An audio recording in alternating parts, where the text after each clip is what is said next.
saya Alvinita Dwi Agustin dengan NIM 877 972 829 Prodi S1 BGSD. Di sini saya akan menjelaskan tentang peristiwa proses lahirnya Pancasila dan pelajaran apa yang dapat diambil dan bagaimana nilai itu masih relevan bagi generasi muda saat ini.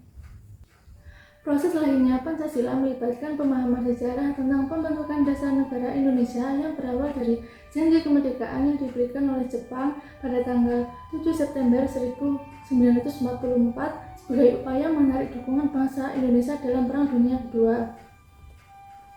Jepang membentuk Badan Penyelidik Usaha-Usaha Persiapan Kemerdekaan Indonesia atau BPUPKI pada tanggal 29 April 1945 untuk merumuskan dasar negara.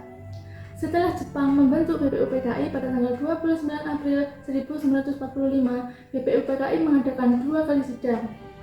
Sidang pertama BPUPKI pada tanggal 29 Mei sampai dengan 1 Juni 1945. Dalam sidang ini membahas tentang rumusan dasar negara Indonesia Merdeka.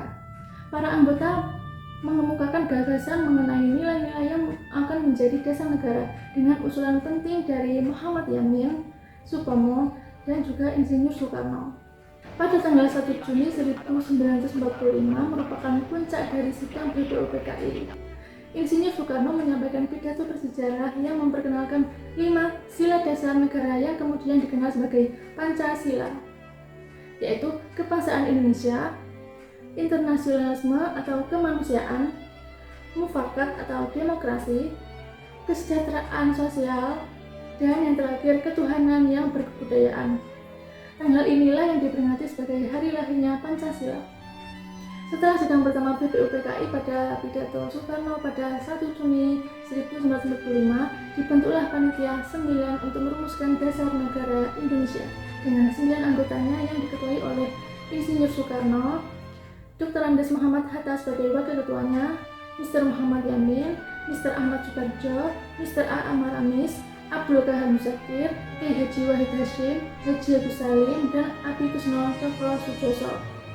Panitia ini mengusung yang kemudian dikenal sebagai Piagam Jakarta pada tanggal 22 Juni 1945, yang isinya kemudian menjadi dasar bagi Pancasila dalam pembukaan Undang-Undang Dasar 1945 yang disahkan pada sidang PPKI tanggal 18 Agustus 1945. Pengesahan oleh PPKI pada tanggal 18 Agustus 1945 menghasilkan 3 keputusan utama. Yang pertama, mengesahkan Undang-Undang Dasar 1945. Yang kedua, menetapkan Soekarno sebagai presiden dan Muhammad Hatta sebagai wakil presidennya. Serta yang ketiga, membentuk Komite Nasional Indonesia Pusat. Jadi pelajaran apa yang bisa diambil dari proses lahirnya Pancasila? Jadi pelajaran dari lahirnya Pancasila adalah pentingnya kesepakatan, toleransi, dan persatuan di tengah perbedaan, serta semangat musyawarah dan gotong royong. Nilai-nilai ini tetap relevan bagi generasi muda saat ini karena menjadi pedoman untuk menghadapi tantangan di era digital seperti polarisasi, hoax, membentuk karakter yang berlandaskan nilai-nilai luhur bangsa dan menjaga keutuhan bangsa melalui dialog, menghargai perbedaan, serta mengutamakan kepentingan bersama. Jadi, yuk kita menjadi generasi yang mengamalkan Pancasila. Sekian dari saya. Wassalamualaikum warahmatullahi wabarakatuh.